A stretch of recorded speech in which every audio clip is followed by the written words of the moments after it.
He was the Iron Giant of Seoul, until one night the sky broke open, and he saw the cost of his own coldness in the eyes of a woman.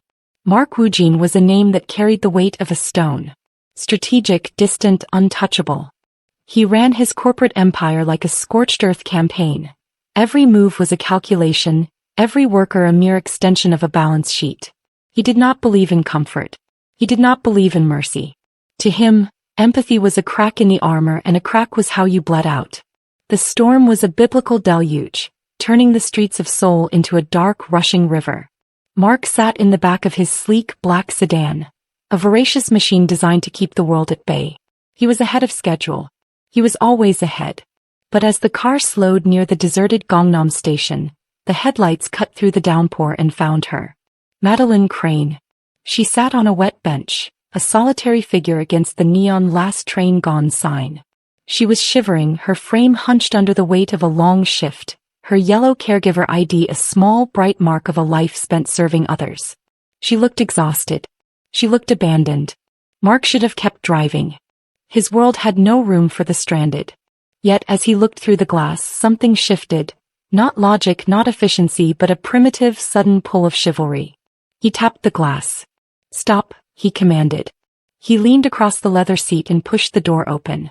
The cold wind lashed at his face, but he didn't wince. Madeline looked up, her eyes wide and weary. She didn't see the devil of the office. She saw a man holding out a lifeline in the middle of a flood. "Get in," he said, his voice a low rumble that cut through the thunder.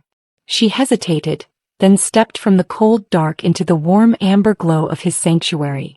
The heavy clunk of the door locking behind her sounded like the end of one life and the beginning of another. Mark reminded himself it was just a ride home, a 10-minute detour from his planned route. But he didn't know that the storm outside was nothing compared to the one she was about to start inside his heart. Madeline talked to fill the silence, her words hurried by the cold. She spoke of her work, of the people she cared for who had no one else. "I want to make sure no one is left behind," she said, her voice steady despite the shiver. "Even when the world is exhausted." Mark almost let out a cynical laugh. The world he knew didn't care about the tired. "And why sacrifice yourself for people who won't remember your name?" he asked, his gaze fixed on the rain-streaked road. She looked at him then, her eyes hitting him like a quiet, physical blow. Because a man's worth isn't measured by how many people bow to him, but by how many he's willing to stand up for when they can't stand for themselves. Her words were a slap to his iron authority. Men like him were exactly who she was talking about. But as the car moved through the dark, Mark Woo-jin realized he was no longer sure who he was. The heavy thud of the door sealing against the storm sounded like the closing of a tomb, but inside, the air was thick with the scent of expensive leather and the hum of a climate-controlled sanctuary. Madeline sat stiffly, her wet coat a dark stain against the pristine tan upholstery, her fingers still trembling as she gripped the straps of her bag. Mark did not look at her. He kept his gaze fixed on the windshield, where the wipers fought a rhythmic losing battle against the deluge. For the first 5 minutes, the only sound was the muffled roar of the wind and the low mechanical purr of the engine. The silence was a physical weight, an awkward expanse between two worlds that had never been meant to touch. Mark's hands, steady and veins prominent, gripped the steering wheel at 10 and 2, his knuckles white from a tension he refused to acknowledge. He was a man who moved through life with a map and a stopwatch. Yet here he was, off-book, drifting into the unknown for a woman whose last name he had only just memorized from a HR file. Madeline cleared her throat, the sound small and brittle in the vast quiet of the cabin. "You didn't have to do this, Mr. Woo-jin," she whispered, her voice barely rising above the hum of the heater. Mark didn't wince. He adjusted his grip, his jaw set in a hard, uncompromising line. "The last train is a finality, Miss Crane," he replied, his tone clipped and professional, yet lacking its usual bite. "Leaving an employee to the elements is a logistical failure I don't care to oversee." He stole a glance at her in the peripheral of the dashboard's amber glow. She was looking out the side window, watching the blurred neon of Seoul weep against the glass.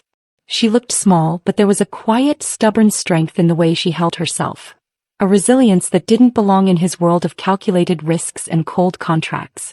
Something stirred in the pit of his stomach, a strange, unwelcome warmth that felt like a breach in his security. He had spent years perfecting the art of being untouchable, but in the confined, rain-slicked intimacy of the car, the Iron Giant felt the first hairline fracture in his chest. He wasn't just driving her home, he was driving himself toward a choice he couldn't yet name. The GPS on the dashboard pulsed with a cold blue light, insisting on a sharp right turn toward the expressway, the most efficient path to her apartment. Mark's finger hovered over the screen, the logic of 1,000 boardrooms screaming at him to take the fastest route and close this breach in his routine. But then he looked at Madeline. She was leaning her head against the cool glass of the window, her breathing finally slowing as the car's artificial summer chased the winter from her bones. The thought of the trip ending in 6 minutes felt like a sudden, inexplicable loss. With a hard set to his jaw, he ignored the digital command and steered the heavy sedan toward the old city roads that hugged the Han River. It was a longer, winding detour through the guts of Seoul, a path where the neon lights drowned in the deep black of the water. He told himself it was a tactical decision. The highway would be a chaotic bottleneck of hydroplaning trucks and blinding spray. It was a lie, and for a man who lived by the absolute truth of numbers, the taste of it was strange and intoxicating. He wasn't avoiding a traffic jam, he was extending a sanctuary. The silence in the car began to shift, losing its rough edge and becoming something heavy and shared. The Iron Giant felt the steering wheel grow warm under his palms, his pulse a steady drumbeat against the hum of the tires on the slick asphalt. He found himself driving slower than necessary, watching the way the passing street lamps cast long amber shadows across Madeline's face. She didn't ask why they had bypassed the entrance to the highway. Perhaps she was too tired to notice, or perhaps in the quiet gravity of the storm, she felt the same unspoken need to let the world wait.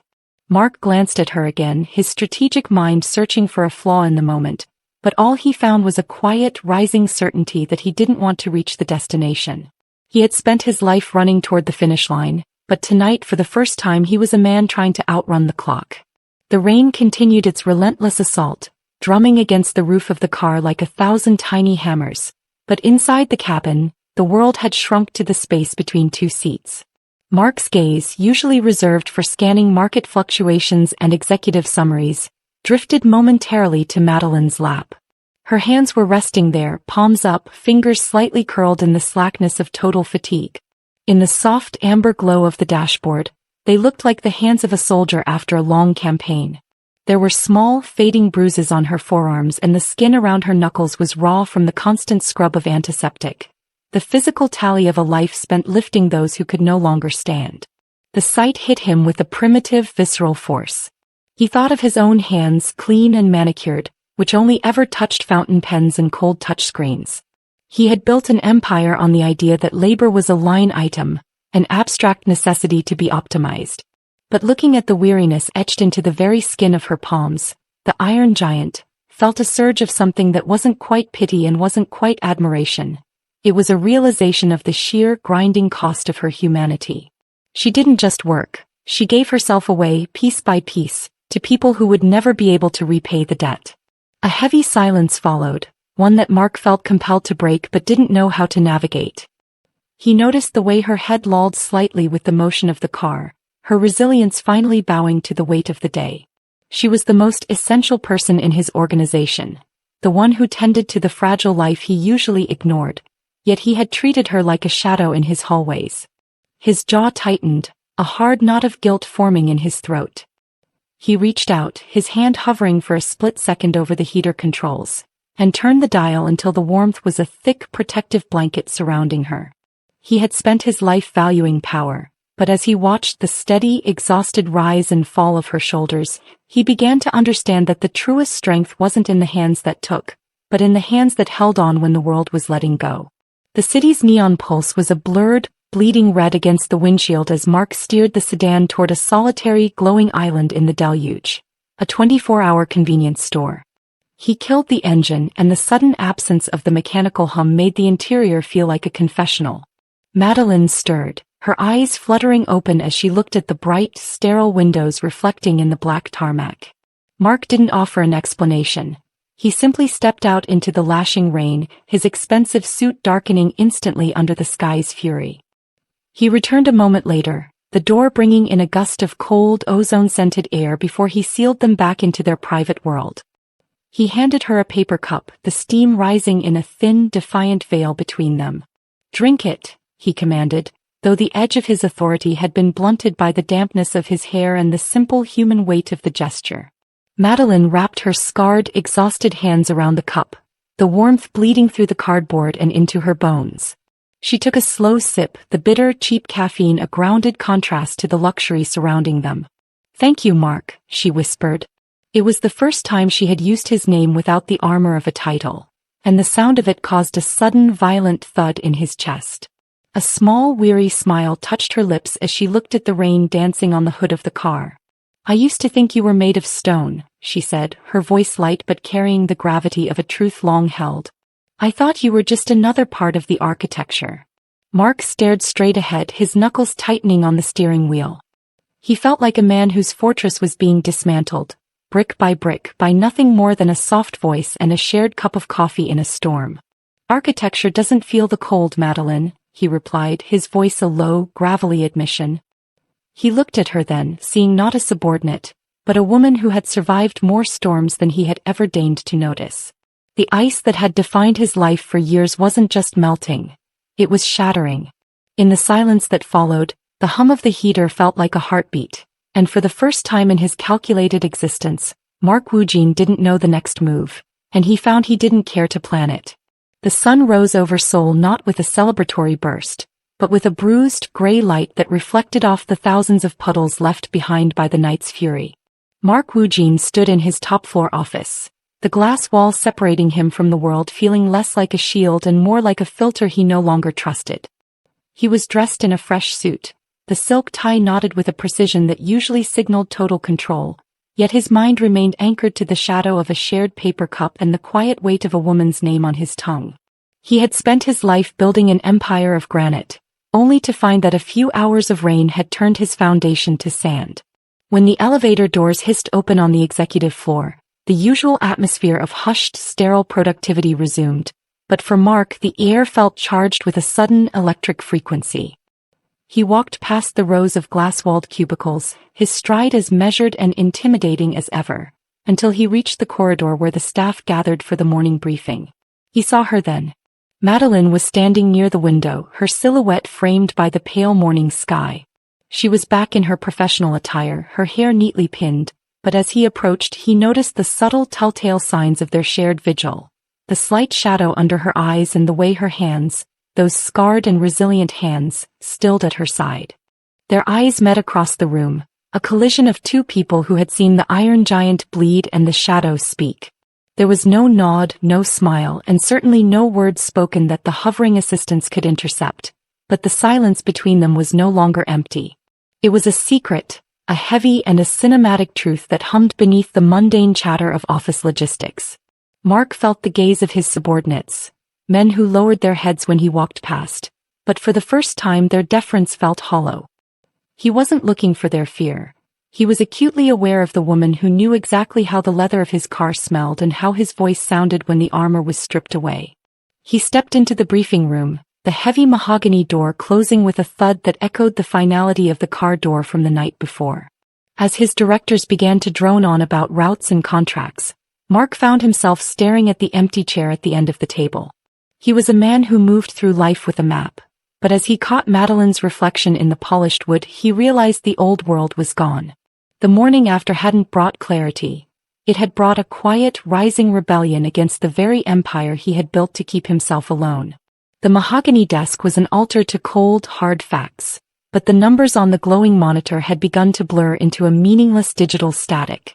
Mark Woo-jin sat at the head of the long table, a man who usually ran his empire like a high-stakes chess game, every move planned and every risk calculated with surgical precision. But today the Iron Giant was drifting. His eyes were fixed on a spreadsheet of quarterly projections, yet all he could see was the reflection of a woman shivering under a neon sign and the somber of her scarred, exhausted hands resting on his leather upholstery. His lead director was mid-sentence, droning on about logistics and contracts, but the sound was a dull roar like the wind against his car window the night before. Mark leaned back, his jaw set in a hard line that usually signaled a looming termination, but inside he was fighting a different kind of war. He found himself replaying the sound of her voice, how she had challenged his worldview by telling him the world ran on choices, not power. It was an unprofessional thought, a crack in the armor that he had spent a lifetime tempering against the world. "Boss?" the director asked carefully, noticing the uncharacteristic silence. Mark blinked, the sharp strategic edge of his mind momentarily blunt. He was a man who did not trust and did not fall in love, yet the memory of Madeline's smile, the one that had twisted something in his chest, was more persistent than any market fluctuation. He looked down at his own hands, clean and manicured, and felt a sudden visceral disgust for the sterile safety of his life. He wasn't thinking about the devil of soul anymore. He was thinking about the man who had held open a car door in a storm and found someone who wasn't afraid of the shadows. He stood up abruptly, the heavy chair scraping against the floor like a physical protest against the routine. "Continue," he muttered to the stunned room, but as he walked toward the glass wall of his office, he knew the spreadsheets were dead to him. He was a man with a map who had finally realized he was lost, and for the first time he didn't want to find his way back to the cold. The office was a graveyard of ambition by 2 a.m., the silence broken only by the hum of the HVAC and the distant rhythmic scuttle of a cleaning cart. Mark sat in the center of his glass-walled fortress, the city lights of Seoul bleeding through the windows like a fractured neon mosaic. He was a man who ran his empire like a chess game, every risk calculated, yet as he stared at the digital umbrageous of a contract, he felt the crushing weight of his own design. He had spent a lifetime building walls to keep the world out, only to realize he had succeeded too well. He was the Iron Giant, untouchable and utterly alone. The door hissed open and Madeline stepped inside, carrying a tray with the quiet grace of someone used to navigating shadows. She didn't lower her head like the others. She walked toward the altar of his desk with a steady, searching gaze. She set a fresh cup of coffee down, the steam rising between them like a veil. For a moment neither spoke, the air thick with the memory of the car door clunking shut and the secret they now carried through the sterile hallways. Mark didn't look up, his jaw set in that familiar, uncompromising line. "You should be at home, Miss Crane," he muttered, his voice a low rumble in the hollow room. Madeline didn't quail. She leaned against the edge of the mahogany desk, her scarred, resilient hands resting on the polished wood. "And leave you here with nothing but your reflection?" she asked softly. Mark finally met her eyes, his pupils reflecting the cold amber of the desk lamp. "I have my work. I have my empire." Madeline let out a short, weary laugh that sounded like a quiet slap against his authority. "You have a mirror, Mark. And every time you look into it, you try to convince yourself that being feared is the same as being alive." She leaned closer, her eyes hitting him with the force of a cinematic truth. "You're not a giant. You're just a man who's terrified that if he stops running the game, he'll have to admit how quiet the room really is." The words were a breach in his security, a strike to the very heart of the man who believed feelings were a weakness that got people hurt. Mark felt a sudden violent twist in his chest, a sensation of falling without a parachute. He wanted to command her to leave, to reassert the hierarchy that kept his world stable, but his voice failed him. He saw himself in her eyes, not as the devil of soul, but as a man standing in a cracked mirror, desperate for a touch that didn't come with a contract. For the first time in his calculated existence, the Iron Giant didn't have a move. He simply sat in the silence, listening to the heartbeat of the woman who had finally dared to tell him he was lonely. The Iron Giant did not know how to speak the language of the heart, so he spoke the only language he had ever mastered: logistics and absolute silent control. In the sterile, fluorescent-lit hours of the morning, Mark sat before his monitors, but he wasn't looking at the usual plans or routes. His mind was anchored to the raw, antiseptic-scented reality of Madeline's world, the world of the weary and the forgotten. He saw her scarred, resilient hands in every flickering cursor, and for the first time his empire felt like a hollow machine. He called his financial director, his voice a low, gravelly rasp that cut through the silence of the executive suite. "The caregiving division," Mark commanded, his jaw set in a hard, uncompromising line. "Double the staffing ratios. Triple the break allotments. And I want the highest-grade ergonomic equipment installed by Monday." The man on the other end hesitated, the weight of the sudden, uncalculated expense hanging in the air. "Sir, this will disrupt the quarterly margins. It's uncharacteristic." Mark's eyes turned cold, reflecting the gray light of a Seoul dawn. Let the margins bleed, he muttered. I want it done. Anonymously. He did not want to thank you, and he certainly did not want the board of directors to see a crack in his iron authority. He wanted to create a sanctuary he couldn't personally inhabit. Days later, he watched from the shadows of the mezzanine as Madeline entered the break room. He saw her shoulders drop just an inch as she discovered the new quiet comforts provided for her shifts. She didn't know the Devil of Seoul was the architect of her relief, but as she took a breath that didn't end in a shiver, Mark felt a strange, quiet victory. He was a man who moved through life with a map, but he was beginning to realize that the most important territories were the ones that couldn't be bought. He had spent years delaying the light, hiding behind shadow contacts and cold contracts, but seeing her find a moment of peace was a deal more powerful than any he had ever closed. He turned away before she could look up, retreating into his glass-walled fortress, but the Iron Giant was no longer just running an empire.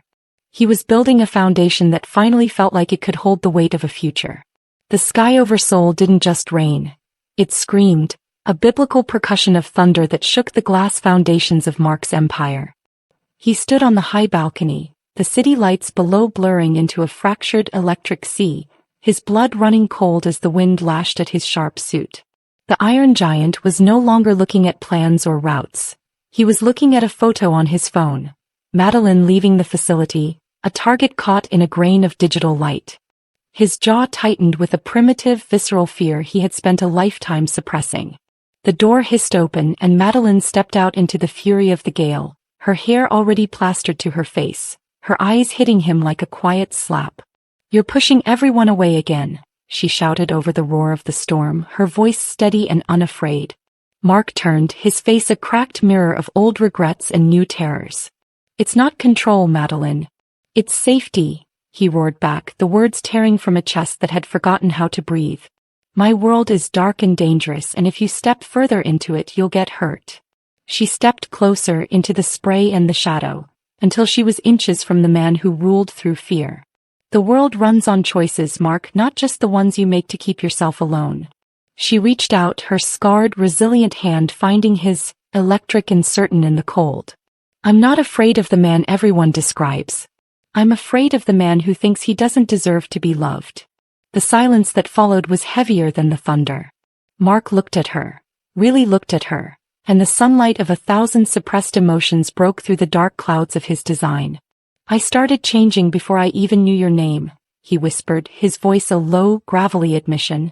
You make me want to be someone I'm not ashamed of. He didn't hesitate this time. He leaned closer, brushing a drop of water from her cheek with a slow, careful touch as if she were something precious. When their eyes locked, the air felt lighter, no longer heavy with lies but built on a choice that would change his life forever. Under the city lights, the Iron Giant finally let go, finding a peace that was stronger than any empire. The grand ballroom of the Shilla was a cathedral of glass and cold ambition, a place where the elite of Seoul gathered to worship at the altar of net worth and ironclad reputations. Mark Woo-jin stood at the top of the marble staircase, his silhouette a sharp, dark blade against the gold-leafed opulence of the hall. For years he had walked these floors alone, a man who ran his empire like a chess game and viewed feelings as a fatal weakness. But tonight the Iron Giant was not interested in the calculated risks of the board of directors. He reached back, his hand, once only used for signing cold contracts, finding the warm, steady fingers of the woman standing in the shadows behind him. When they stepped into the light, the rhythmic hum of high society chatter died a sudden, violent death. Madeline Crane did not wear the jewels of an heiress. She wore a simple blue dress and the quiet, unbreakable dignity of a woman who had spent her life fighting for those the world had forgotten. The board of directors froze, their champagne flutes hovering like glass executioners. Whispers spread through the room like a virus. The caregiver. The girl from the lower floors. Mark did not lower his head, and he did not offer a scripted explanation. He felt the electric, gentle safety of her touch and realized that the Devil of Seoul was finally leaving the man everyone feared behind. He led her toward the center of the room, his jaw set in a hard, uncompromising line that signaled a different kind of war. This is Janet. He introduced her simply to a stunned lead director, not as a possession or a trophy, but as the woman who had taught him that the world runs on choices, not just power. The stares of his rivals were sharp enough to cut, but Mark did not look away. For the first time in his life he wasn't running an empire. He was building a future that he wasn't ashamed of. As they stood under the shimmering city lights, the Iron Giant felt a peace stronger than any contract. A steady reality that had been born in the quiet of a 10-minute favor and was now about to change his life forever. The ancestral estate sat on the outskirts of Seoul like a fortress of history, a place where the air was thick with the weight of clean reputations and strong, protective traditions. Mark Woo-jin stood before the heavy mahogany doors of his father's study, his jaw set in a hard, uncompromising line. He was a man who had faced boardrooms and rivals without quailing, but as he stepped inside to meet the observant, strong eyes of his lineage, he felt a primitive, visceral tension. His parents sat like judges in a high-stakes tribunal, their silence a quiet slap against the scandalous choices he had made in the light of the city. "You were built to run an empire, not to chase feelings that make you weak," his father's voice rumbled, a low sound that carried the gravity of 1,000 planned moves. His mother, wise and protective, watched him with a gaze that searched for the hard man she had raised. Mark did not lower his head. He thought of Madeline's scarred, resilient hands, and the way she had reminded him that people can change. He looked at the strategic masks of his family and felt a sudden violent disgust for the emptiness of their design. "My life became clearer the moment I stopped being a man people feared," Mark said, his voice a low, gravelly admission that cut through the sterile atmosphere of the room. He told them he was trying to become better, not for a contract or a legacy, but because he had found someone who didn't look afraid of the shadows he carried. The family test was not a negotiation. It was a declaration of choice over power. His father's eyes turned cold, but Mark stood steady, watching with calm strength as the walls of his old world began to crumble. He wasn't asking for approval. He was proving that he was not the man they thought he was. As he turned to leave the gilded, lonely cage of his childhood, he realized that loving someone meant wanting their growth, and his own growth had finally outpaced the shadow contacts of his past. He walked out into the night air, no longer a feared legend, but a man building a beautifully real future built on honesty and partnership. The city lights of Seoul shimmered like cold diamonds through the glass of Mark's office, but inside the air was thick with the weight of a looming finality. Madeline stood by the window, her silhouette a small, resilient mark against the vast, dark empire Mark had spent a lifetime building. She turned to him, her eyes filled with a strange, warm sadness that hit him harder than any rival gang's attack. "They're going to tear you down, Mark," she whispered, her voice steady even as her chest tightened with the pressure of the moment. "The board, your family, they see me as a weakness. I'll go. I'll leave Seoul tonight so you can keep the power you've worked so hard for." Mark did not move, his jaw set in a hard, uncompromising line that had once commanded his empire like a chess game. He looked at his clean, manicured hands and then at hers, the scarred, resilient hands that had reminded him he could change. For years he had believed feelings were weakness, and that weakness got people hurt. But as he looked at Madeline, he realized he was afraid of becoming empty again. He stepped forward, not with guns, not with fear, but with a calm strength that stretched him to his very core. "You think my career is what makes me a man?" he asked, his voice a low, gravelly admission that cut through the sterile silence of the room. He reached out and gently held her shoulders, his grip tightening with a certainty that didn't feel wrong. "I spent my life running an empire and being feared, but I was close to becoming empty until you looked at me and didn't look afraid." He shook his head, a small, rare smile touching his face, a smile more powerful than all the fear he once rolled with. "I would never hold your future back, and I will not let you walk away to save a shadow of a man I no longer want to be." The world seemed to pause as he lifted her chin gently, his eyes warming with a peace that was stronger than any deal he had ever closed. "The world runs on choices, Madeline, and I choose differently now. I'm not asking for promises, I'm asking for a chance to build something honest with you beside me." He pulled her into a warm, steady hug, and in that quiet beginning, the Iron Giant finally let go, secure enough to know that his heart was full for the first time in his life. The glass-walled sanctuary of the executive boardroom felt like a high-altitude gallows as Woo-jin stepped inside, his silhouette a sharp, dark blade against the morning sun. For years he had operated in the shadows, a cold, strategic phantom who ran his empire like a chess game. But today the Iron Giant was done with hidden activities. The board of directors sat in a long table of judgment, their faces shocked and angry, as they prepared to dismantle the man who had dared to distract himself with a caregiver. Mark did not lower his head. He walked to the front of the room with a calm strength that stretched him to his very core. "You think this is a scandal," he said, his voice a low, gravelly admission that cut through the sterile atmosphere of the room. He did not defend himself or interrupt their whispered protests. Instead, he looked at the strategic masks of his peers and felt a sudden violent disgust for the emptiness of their design. "I spent my life being feared and being empty, but I started changing the moment I stopped delaying the truth." He reached into his pocket and pulled out his phone, not with guns, not with fear, but with a certainty that didn't feel wrong.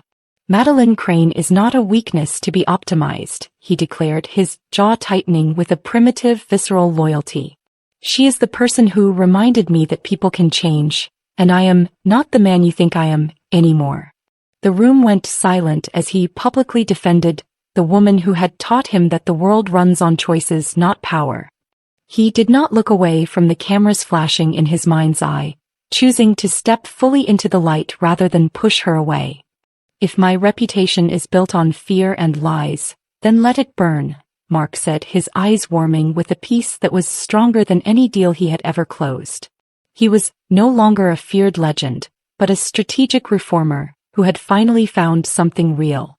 As he turned to walk out of the gilded, lonely cage of his corporate life, he realized that loving someone meant wanting their growth, and his own growth had finally outpaced the shadow contacts of his past.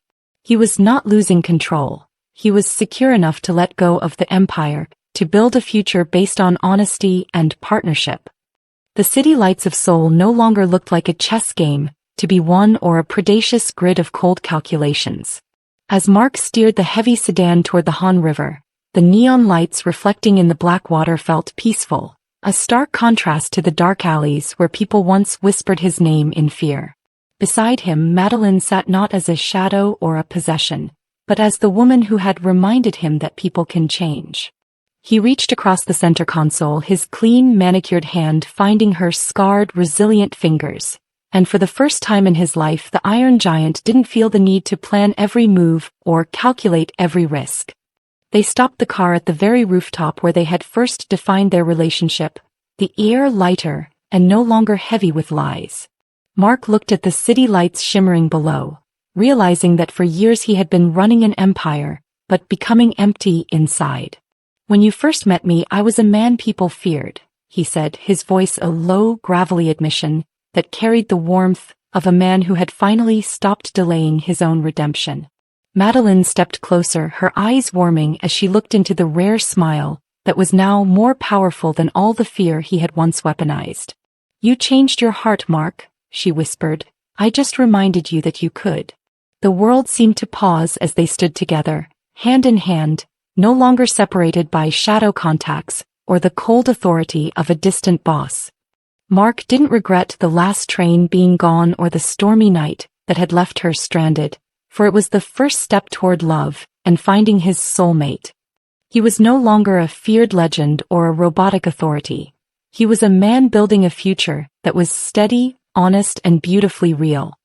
As they walked away from the edge of the roof, the Iron Giant knew he would never have to drive past the quiet beginning of their life together. They were two people choosing each other again, walking a clearer path where there were no more rides alone.